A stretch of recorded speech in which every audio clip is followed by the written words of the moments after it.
O que eu gostei muito foi que, do Paul Atreides, foi que eu achei, principalmente eu gostei mais do segundo filme, eu gostei muito dos dois, mas eu achei muito legal como eles construíram a simbologia profética para levar à construção de um visto Messias pelos povos é, bárbaros, né? E tem um outro elemento que a gente ainda não entrou, que eu tenho a impressão que seja muito importante no cenário, né, o Ricardo, que são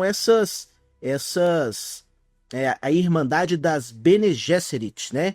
Que a mãe do Paul Atreides, ela tá ali na nobreza. Na verdade, eu até, por uma fala ali solta, parece que o pai do Paul Atreides nem se casou com ela, né? Ela era uma concubina dele, né? Mas ela além de ter ali, ser a mãe do herdeiro do reino dos Atreides, ela também fazia parte dessa irmandade psiônica, meio uma religião com mulheres com poderes psíquicos, que é essa irmandade Bene Gesserit, e ela parece que ensinou esses poderes pro Paul Atreides, sendo que não era permitido ensinar, né? E aí essa parte da profecia deixa na ambiguidade se realmente as profecias eram verdadeiras, porque elas de fato acontecem, mas também parece que era tudo uma trama das Bene Gesserit já há milênios tecendo essa trama, né? O que você tem a explicar pra gente aí sobre isso, Ricardo? Bom, pessoal, o que que acontece? As Bene Gesserit, elas são um grupo muito interessante, elas são muito peculiar de Duna mesmo. Eu nunca vi nada parecido com a organização delas em nenhum outro lugar. E elas são tão misteriosas no livro que assim, elas deixam realmente as dúvidas em aberto. Mas aí eu já posso esclarecer algumas coisas. A principal função delas, né, é engenharia social. Então, assim, elas são manipuladoras, espiãs, coletoras, registradoras de fatos e, ao mesmo tempo, manipuladoras de fatos, de sociais, de toda a galáxia. Então, elas, basicamente, elas governam a galáxia, só que pelas sombras. E o que que acontece? A mãe do Paul, ela é uma dessas pessoas. Ela tá nesse jogo de poder e ela consegue ler as marcas, né, deixadas pelas Bene Gesserit em todo o mundo, enquanto ela vai navegando ali pelas coisas que vão acontecendo com a casa do marido dela. Então, assim, o que que acontece? As Bene Gesserit, elas enviam missionários e elas ensinam, através da religião, né, elas ensinam coisas, fatos, conceitos, para subliminarmente quase, de forma quase subliminar, para as populações dos lugares onde elas vão. Então, por exemplo, se vai haver uma dominação de um planeta, elas vão antes e elas começam a traçar fundamentos ali que futuramente vão ser usados para manipular aquele povo. E é exatamente o que acontece em Arrakis. As Bene Gesserit, elas já têm traçado uma estratégia de manutenção de poder, né, de substituição de poder em Arrakis, e elas já começam a trazer para os Fremen, para a população de Arrakis, as crenças e os mitos necessários para que eles sejam manipulados no futuro. Então, assim, não é que as profecias delas se realizam, elas tramam e fazem com que as profecias delas estejam aptas a se realizar quando elas startarem as coisas. Então, tipo assim, você prepara a chegada do Messias com as características e com as situações, e depois você ensina a pessoa a ser aquele detentor daquelas características. Quando o cara aparece, parece uma grande coincidência, mas foi tudo armado. Uhum. Foi tudo preparado. E preparado assim, ao longo de séculos. Nós estamos falando ali de projetos de poder que essa casa começa a fazer essas manipulações séculos antes da Mas, Ricardo, situação. elas de fato, elas têm um dom profético, pelo menos de clarividência, mas então elas enxergam o futuro e vão modificando esse futuro de acordo com os interesses delas, é isso? Elas são agentes especiais poderosíssimas e elas não é uma questão de ter visões do futuro. Até assim, elas têm muitos poderes, né? O livro de Duna ele fala muito sobre um poder especial que é uma memória transcendental que vem de outras gerações. Então a pessoa consegue ter lembranças de fatos, de coisas, de vidas passadas, de gerações passadas. Uhum. Esse E o poder, que então, não vem acontece? da especiaria. Isso não tem uma conexão direta com a especiaria, não. Seriam outros poderes psíquicos ligados a outras coisas. Tem até outras substâncias no meio. Duna tem muito isso, essa questão de drogas com efeitos é, especiais que geram poderes, libertações na mente, manipulações da mente, pensamento. Duna tem muito disso. E tem várias substâncias importantes em Duna. Substâncias que são usadas dentro dos rituais de grupos como as Bene Gesserit. Então, assim, tem muita coisa. O que mais que eu poderia esclarecer aí para vocês? Não, acho que esclareceu, né? É só essa questão do porquê não podia ensinar pro Paul Atreides e mesmo assim a Jéssica, ela ensinou para ele. É porque ela queria que ele fosse já esse Messias e a organização ainda não estava preparada, queria que fosse mais para frente, é isso? Isso, o que acontece? Há um conflito dentro dela. As Bene Gesserit, elas são agentes elas são soldados de elite, né? Elas são treinadas em combate como mestres de combate. Elas são treinadas em manipulação social, elas são treinadas em espionagem, elas são ultra agentes poderosíssimos, secretos, né? E elas têm uma fachada de ser uma coisa mais religiosa e tal, mas assim, na verdade, elas são agentes políticos poderosíssimos e militares também, de agentes especiais. E o que acontece? A Jéssica, ela tem um conflito por causa que ela tá num grupo, né, familiar. Ela tem questões que ela fica dividida. E aí o que acontece? As Bene Gesserit, ela tem já a teia armada para que no futuro viesse uma pessoa que seria o escolhido, seria o Messias. Então elas já estavam armando isso para uma transição futura de poder. Só que quem ia decidir essa transição não é a Jéssica, é o grupo. Então, assim, o que acontece é que quando os Atreides são destruídos e a Jéssica está no meio daquele furacão, o que ela faz? Ela age defensivamente, em defesa da vida dela, da família dela e principalmente do filho dela.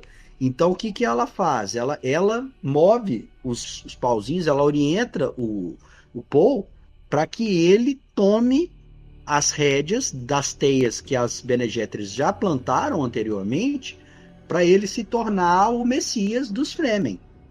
Então, é uma jogada defensiva dela e que dá muito certo. Dá muito certo, porque a teia já está toda armada. O Paul, ele foi treinado por ela para ter os poderes especiais. Ela já tinha uma jogada para ele se tornar, tipo assim, ele era um dos potenciais a serem escolhidos, entendeu? Uhum. Uma das opções. Só que no final da conta ela decide pelas Bene Gesserit que ele vai ser a opção. E ela starta o processo. Só que na verdade era para ele ser uma das opções para as Bene Gesserit usarem para poder startar o que ela começa ali com o Paul, entendeu? Então assim, o Paul ele foi treinado pelo uso lá psiônico, né, que elas fazem de manipulação da voz para dar comandos, para comandar outras pessoas, uma certa presciência. E a presciência em Duna, ela não é uma presciência exata. Ela é baseada numa análise de probabilidades. Então, o que acontece? Você vê futuros possíveis, e não um futuro certo, futuro exato. Tanto que as visões do Paul, a maior parte delas, elas não se realizam. Mas por que elas não se realizam? Porque ele age de forma a tentar modificar o que ele vê. E aí ele vai modificando. Então, assim, ele tem a visão, vê um futuro e ele age de forma a tentar evitar aquele futuro daquela forma, e aí o futuro vai mudando. Quando acontece. Uma guerra sagrada, né? Que ia rolar se ele se pronunciasse Exato. nos fios. Tinha um futuro que ele seria esfaqueado e morto pela Shani. E aí ele não faz isso. Ele age de forma que ele não seja esfaqueado. Entendeu? Então, assim, o filme é cheio de sutilezas que quando você lê o livro e você vai ver o filme, você percebe que o filme está dialogando com o livro. Ele está te mostrando coisas que no livro é mais explicado, mas ele está ali, tá? A essência está ali. Você vê que as visões dele não são cláusulas pétreas, né? Não são uma coisa que vai acontecer e tal. Você vê que ela é mutável. Uhum. Engraçado, eu tinha uma visão diferente disso. Eu tinha uma visão um pouquinho diferente, porque eu entendo o primeiro filme da seguinte maneira. Ele é o primeiro filme diferente do segundo, é a ascensão quer dizer, a preparação do Paul para se transformar num homem do deserto. Então, para mim, tem duas cenas icônicas, assim, simbólicas. A primeira é o ataque à casa Atreides, né, pelos Harkonnen, e segundo é, ao final, a luta dele com o Jaime, né? Então, o que isso significa? Metaforicamente, é a morte do símbolo e da família Atreides. Não apenas como fisicamente, mas também como símbolo. Tanto é que o Paul chega a perder o nome dele para ganhar um novo nome, né? Então, assim, a gente sabe que os sonhos são muito importantes, porque, inclusive, a primeira cena, né, a primeira coisa que é falada numa tela preta, antes até de mostrar os símbolos da Warner Brothers, né, dos produtores, é aquela assim, né, os sonhos são a manifestação do profundo, né, e fala naquela voz Harkonnen bem alienígena, assim. Uhum. E essas cenas que aparecem dos sonhos dele, da Zendaya aparecendo, esfaqueando ele, matando, eu interpretava de outra maneira, que ela teria, e ela chega a ter um papel muito importante, que é o de dar a espada para ele, quando ele vai lutar contra o Jaime, né, como presente, e que haverá morte. Então eu entendi que ia ter alguma coisa de morte, mas eu não sabia que era literal essa questão das cenas que aparecia ela matando ele, entendeu? Eu tinha entendido que era uma coisa um pouco mais, assim, simbólica. Né? Quando ela encontra ele pela primeira vez no vídeo, né, no filme, ela tá nas costas dele com uma adaga. Se ele tivesse atirado em defesa da mãe, ele tava com a pistola apontando em direção à mãe, às pessoas, né, que estavam cercando a mãe dele, e ele tava lá, tipo assim, em posição de atirar para matar os companheiros da Shani. E ele não sabia nem que a Shani existia, né, nem que ela tava lá atrás dele. Ela já sabia que ele existia, ele sabia que ela existia pelas visões que ele tinha tido, mas ele ainda não tinha encontrado com ela. E quando ele encontra com ela pela primeira vez, ela tá nas costas dele com uma adaga. E ela fala, eu jamais ia deixar você machucar meus amigos. Ou seja, se ele tivesse atirado, ela tinha esfaqueado ele. Entendi. Interessante. Uma coisa que eu acho, Ricardo, é que assim, é bem bacana a gente saber esses detalhes que você tá trazendo aí do livro, que eram futuros possíveis, mas eu também vejo algo com o que o Bruno falou, porque eu acho que é uma combinação dos dois, pelo menos a impressão que eu tive vendo os filmes, né? Tem a parte prática do poder que ele tem e que ele vai alterando para ascender, né? Para ter essa jornada, precisa para ele chegar no caminho que ele, assim, no destino que ele chega ali no final. Só que eu acho que também tem uma segunda camada de muito subtexto, muitos símbolos que estão entrando ali. Então, por exemplo, demais. essa parte do exílio, ela é um estágio de personagens mitológicos, messiânicos, né? Então, por exemplo, na mitologia nórdica tem a parte da história do deus Odin, que para vencer os gigantes ele precisou se isolar e ficar na árvore do mundo lá, na Yggdrasil, pendurado de cabeça para baixo com a lança enfiada nele para ele poder aprender os poderes das runas, né? Então e essa figura aparece em várias partes, a parte do exílio do herói, que ele sai e ele retorna mais poderoso numa situação diferente, né? E até fala no filme que pro Paul Muad'Dib ascender, o Paul Atreides tinha que morrer. Isso eu vejo como uma figura de transformação, né? Então, assim, morreu aquela parte anterior dele para vir uma parte ainda mais forte, né? E acaba que isso casa. É bizarro, é até bizarro isso aí, se a gente analisa por todas essas explicações que o Ricardo estava dando do pano de fundo aí das tramas políticas, que as Bene Gesserits, elas estão usando esses elementos simbólicos para fazer os Fremen virarem fanáticos a essa figura que está seguindo a jornada de uma figura mitológica, né? Então é muito... Todos os passos do Paul, isso que você está falando é tão legítimo que todos os passos do Paul, se você rever o filme, você vai perceber que antes dos passos dele aparece a voz da mãe falando alguma coisa, como se fosse ele lembrando de ensinamentos passados. Isso. Por quê? Porque ele foi treinado para fazer o caminho. Uhum. Ele foi treinado para fazer o caminho. Quando o filme começa, nos primeiros momentos lá, mostra o Paul estudando sobre Arax, estudando sobre os Fremen. Aí quando ele entra em contato com os Fremen, olha, parece que ele viveu a vida inteira entre nós. Ele estudou para parecer que ele viveu a vida inteira entre nós. Entendeu? E todos os conhecimentos que ele tem são conhecimentos estudados, minuciosamente, como os Fremen são, como eles pensam, o que ele precisa fazer.